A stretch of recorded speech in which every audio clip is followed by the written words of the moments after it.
हिंगोलीमध्ये 105 वर्षांच्या आजींनी बजावला मतदानाचा हक्क। आपल्या नातू आणि पणतू सोबत केलं मतदान। महिला मतदारांचा टक्का वाढवण्यासाठी हिंगोलीतील हदगावमध्ये सखी मतदान केंद्राची निर्मिती। या केंद्रात महिला अधिकारी आणि कर्मचाऱ्यांनी राबवली मतदान प्रक्रिया। यवतमाळच्या दारव्हामधील एका मतदान केंद्राला लग्नाच्या हॉलसारखं सजवलं।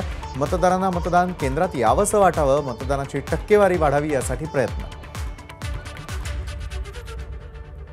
महिला मतदारांचा टक्का वाढवण्यासाठी वाशिम जिल्हा प्रशासनाचा अनोखा उपक्रम। मतदान करणाऱ्या महिलांच्या हातावर काढली मेहंदी। मी मतदान केलं असा मेहंदीतून संदेश।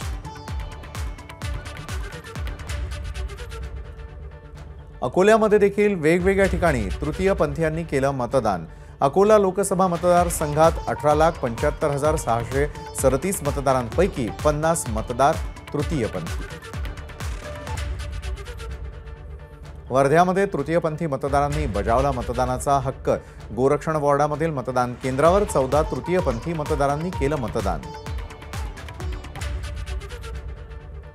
अकोल्यामधील होमिओपॅथी तज्ज्ञ डॉक्टर संदीप चव्हाण यांचा अनोखा उपक्रम।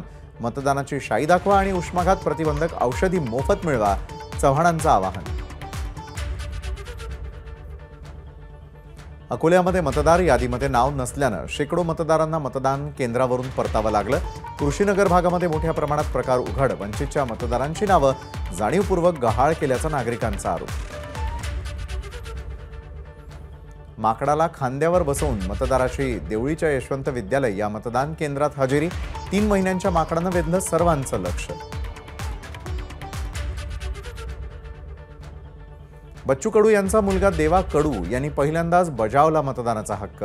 अमरावतीमधील बेलोरा जिल्हा परिषद शाळेच्या मतदान केंद्रावर बच्चू कडू यांच्यासह त्यांची पत्नी नयना कडू आणि मुलगा देवा यांनी केलं मतदान। अमरावतीमधील बच्चू कडू यांच्या बेलोरा गावातील गावकऱ्यांचं मोठ्या संख्येनं मतदान। जिल्हा परिषद शाळेच्या मतदान केंद्रावर मुस्लिम महिला आणि पुरुष मतदारांची मोठी गर्दी पाहायला मिळाली।